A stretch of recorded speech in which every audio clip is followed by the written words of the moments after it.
Hello, and let's get with our brushes and mask tutorial. And how about we just get started completely? So first thing is the brush tool, and you could see that before we start, I'll just like drag this in so that we actually have something to look at instead of just the white background. Make it the size of our canvas or the image. Choose the brush tool. If you right click, you can see much options, but I only use the brush tool, never use these three options. So we're gonna do that. And with this selected, you will see if I go here, we get much more options and much more brushes. These brushes, you will actually only have something like till I think special media brushes, and everything else you could just download from any like free store which you could find, free Photoshop brushes and all, and you could just import it. Like you could just where is it, you could just import brushes if you want something like this things. But we are gonna work on the general brushes, the default ones, and then you could also check the other ones if you want. I like to keep it without having the brush stroke. I think this is what you guys will be having. I like to just have these icons like this, and if you want, you could have the brush name, but this is the only thing which I like. So with something selected like this, and you don't need to go here always, you could just have the brush selected and then right click, and then you could see it shows here. Now this is a smart object, so we cannot obviously work on it, so we have to rasterize it. I've rasterized it, and with brush selected I can just right click and I get this many options. Now you could see I have this color, so I just make it red. Let's go with blue. Never mind, let's go with this color. Okay, it matches it. If you want to know the shortcut to actually get the eyedropper, let's just hold left alt button and it will show the what you call the eyedropper. Does it show you the shortcut? It shows I, but it's better to just hold left alt with brush tool selected like this, and you could have the color which you want. So you could see there's a circle because we have selected a circle brush with this one. But if I disable the hardness to 0, we will actually have the hardness of the edges to a softer brush.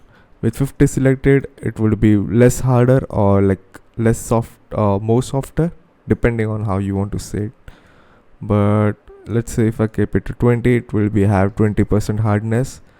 So depending on what you need, it will be like this.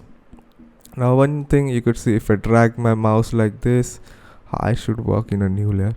If I drag my mouse like this, it actually creates this one smooth lines.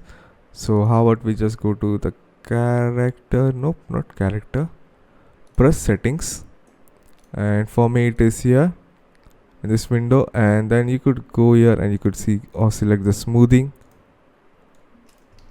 or like just smooth, and then if you select the spacing to 0 or 1%, it will actually be smoother. But if you make it to 60%, you could see how it's doing. It's having space of this thing. To make sure, if you want smoother, just make it to 1% so that it's smoother like this. You could also select the size and all here. There's a scattering which you could enable. I'll just show scattering with another brush, so let me just check one. Is there a good brush that I have?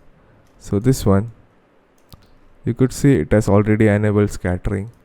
So if I don't enable scatter, it is having, let's disable shape dynamics, and you could see it is all with the same size and stuff. So if we enable shape dynamics and then click on it, you could see there's a size jitter which we can make, which means there will be different sizes on each click or like each hold like this. Okay, there's minimum diameter, so if I keep it this much, it will never be lower than that what you call that size. If I keep it to 0, it can go as low as 0% diameter. There's the angle jitter, how much angle difference you want in each one, or like in each randomness. There's a roundness jitter. I don't know what this does, by the way. Okay, so it just means how rounder it is. Okay, these are just the controls. You could just figure it out this way because I don't do this shape dynamics much, but depending on what you do, you might need it. It just means the diameter will be the how much lowest diameter you want it to go, how much different angle between each stroke should there be, and how much roundness difference there should be. You could see. And then the scattering is there. So scattering is how further you want it to be on both axes.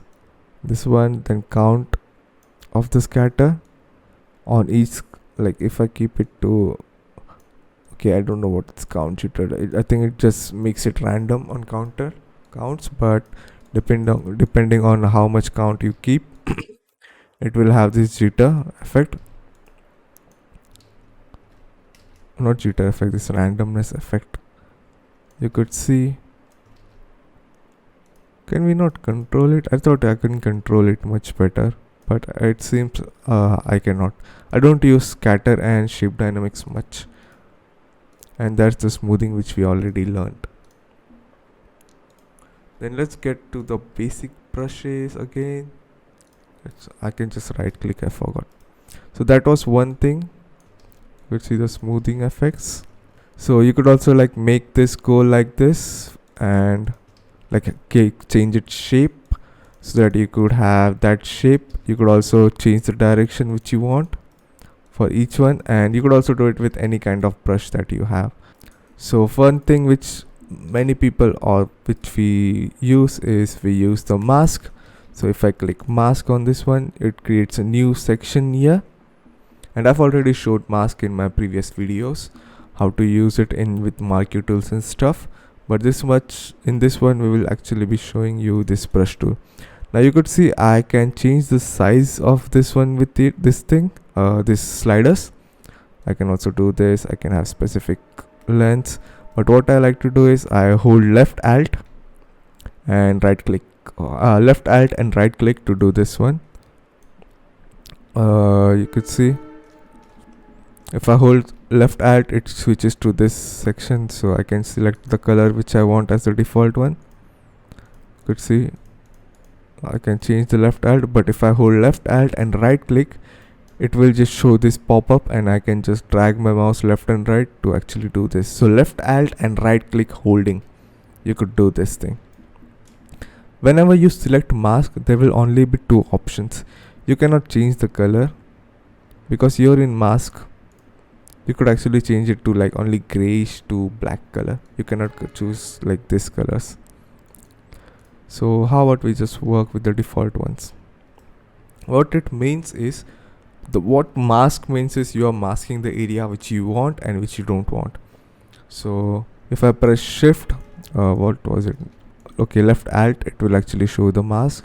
So let me just draw something with black color selected, and let me just add orange layer behind. So you could see there's an orange layer, so that if I just remove this section wherever it is showing black, it will not be showing this layer at all, and wherever it is white, it will actually be showing. So if I just select this one and select the white color, you could see it is showing the white colors, or like it is showing the image wherever it is white color. Okay, let me just delete the mask. Okay, not this one. One thing you could do is use my shortcut keys which I showed, that is left alt key and backspace to paint it with the foreground color, and control backspace to paint it with the background color. So you could see. So let me just draw with a black color on it again, something like this, and we have now disabled that section. If you want to watch or like wave this mask, in this full screen, you could just hold left alt and click on it, and you could just see the mask. You could also paint on it if you want, like paint however you want. If you want a specific shape, and then left alt again, and it will show this section with the mask. You could press left shift and left click once, and it will disable the mask if you want to see the after and before. Like this, we use this mask on pretty much often, because we don't want to actually delete this section. For example, if I delete it, like also this section also applies to the eraser tool. Where does it go? Brush tool, brush settings. There we go, in the smoothing. Okay, I want to smooth it. There we go, in brush strip stroke. And then now I can use the eraser. I didn't want it to lock. I can use the eraser without having that bad effect. But if I erase this thing, it actually removes that section. You see, it is removed that area. I cannot go back to that section again. That's why we use mask, so that it is reversible process. You cannot make mistakes, and even if you make mistakes, you could just bring it back again. You see, I need to change it to like, let's say like this color, so that wherever I'm disabling it, you could see this section is showing, and I can just make it appear again without having to worry. And I can also like change its hardness and stuff to make it disable.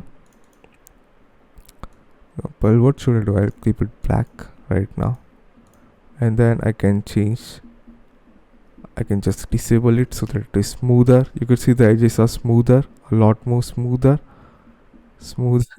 I don't know why I'm saying like that, but it is more smoother that way. If you want to have like not have hard edges around here, I'll just delete the mask. So how about we just start making stuff with it? There's also smoothing, this thing which I forgot to make show. If I'm keeping it to 100, and then I will make it smaller like this, you could see I'm actually dragging it afterwards. Like it's like a thread which I'm dragging it. It makes it easier to make smoother letters. So if you're using pen tool and stuff, you could do this stuff like this to create a smoother effect. You see, I hope there was a like better option to do this instead of having this line dragging thingy.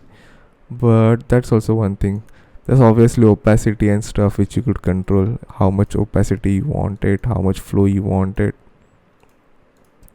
So how about we do the final image which I have in my mind. So what we are going to do is we are going to duplicate this section, and then we are going to create a mask. And in this one, I will actually be using some shapes to create a mask. So which shape would be cooler? Let's just create a circle with the brush tool selected. I'll just create a circle. Now I will disable this background image so that you could see that we have actually removed this middle section. I will be pressing Ctrl I to reverse that image, and then I'll remove this this icon here. Actually no, I'll just keep it. And then now what I can do is I'll just remove this and then I'll press Ctrl T to actually have this section, and then I will reverse it, or instead of reversing it, I'll just press Ctrl T and flip vertical. It will create this cool effect of like reversing this middle section. And then if you want, you could also have drop shadow upon it like this to give a nice pop-up effect. If you want, just play around the things to understand. You could see it created a pop-up effect, and we have also reversed it. And if you want, you could actually figure it out how you want it. If you want to flip it horizontally, if you want it to have specific kind of design, if you want it to have something else in the middle instead of having something like this. But I think I like this much better without having any drop shadows and stuff. So let's just save it. It was pretty easy, right? Like, I'll call it reverse landscape, and you could do it with anything which you want. This was just brush tutorial, a pretty quick one. I hope I'm not confusing you guys with these tutorials, because I keep thinking something else while talking and my brain isn't like it doesn't work the way I want it to be.